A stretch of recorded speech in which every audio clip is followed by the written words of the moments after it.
मैले चाहिँ मनतातो पानी खाएको। यो चाहिँ हेल्थ मैला गर्नलाई पनि सजिलो हुन्छ। अब म चाहिँ जाँदैछु पार्कमा। अनि पार्कमा चाहिँ मैले गएर फर्स्टमा चाहिँ हल्का वार्मअप गर्छु। हेर्नुहोस् क्या राम्रो छ हरियाली यसमा।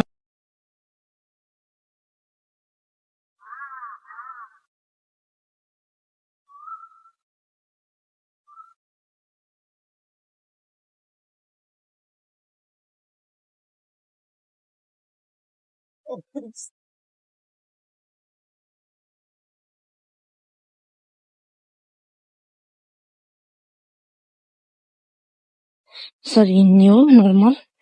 सरी मार्फत चाहिँ म हजुरहरूलाई सबै एक्टिभिटिजहरूको चाहिँ हालिदिन्छु। बिहान के गरे वर्कआउटहरू सबै।